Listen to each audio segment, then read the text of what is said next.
梁洛施嘅故事令人唏噓，但係更加耐人尋味嘅係李澤楷嘅選擇同埋父親李嘉誠都有幾分相似，不過又係完全唔同。後生時候嘅李嘉誠風流成性，緋聞不斷，但佢至少都俾咗莊月明一個承諾，就算最後未能兌現。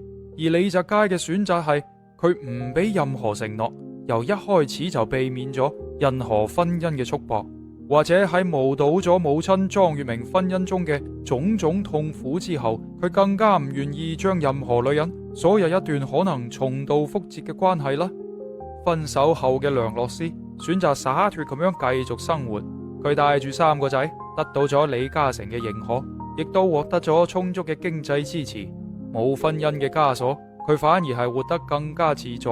媒體幾次拍到咗佢同埋李澤楷分手之後依然和諧相處，甚至好似朋友一樣有講有笑。呢一種分手只係一種形式嘅關係，似乎令雙方都揾到咗平衡。而李澤楷嘅感情生活依然係熱鬧非凡。喺同梁洛施分手之後，佢迅速戀上咗25歲嘅香港小姐季軍郭嘉雯。呢一位年輕貌美嘅女仔，將佢迷得係神魂顛倒，豪車、遊艇、豪宅一應俱全。甚至仲為佢配備咗貼身保鏢。但係就喺外界紛紛猜測兩人分期將近嘅時候，李澤楷再次瀟灑抽身，轉身追求更加後生、更加靚麗嘅女性，例如國際小姐林宣瑜。李澤楷嘅身邊從來都不缺佳人，但同時呢一啲情史都令人睇得出佢嘅感情生活雖然熱鬧，但係始終漂泊。佢好似喺度追尋緊啲咩，但又刻意咁樣避開咗婚姻嘅束縛。尾聲，豪門悲歌，無聲嘅傷痕。李澤楷選擇不婚，或許源於佢對於母親婚姻悲劇嘅刻骨銘心，亦都有可能係對於父親李嘉誠行為嘅一種無聲抗議。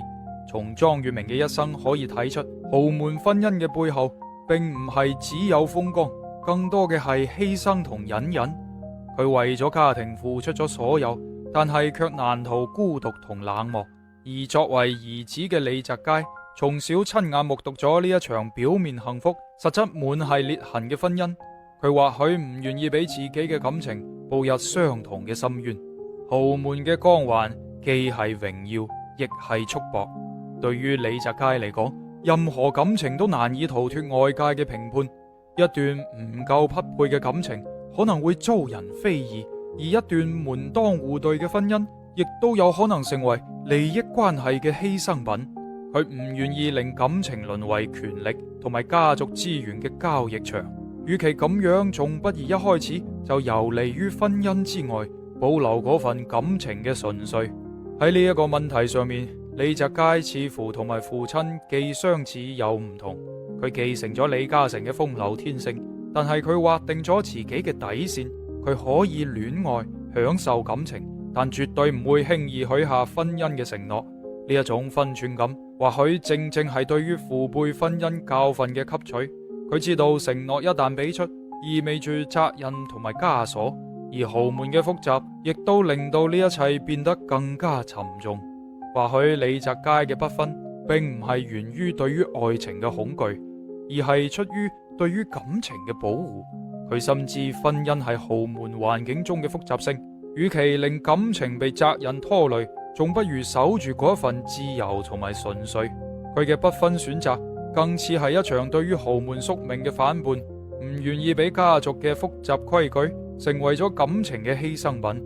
咁樣嘅選擇係對於佢自己，亦係對於對方嘅一種成全。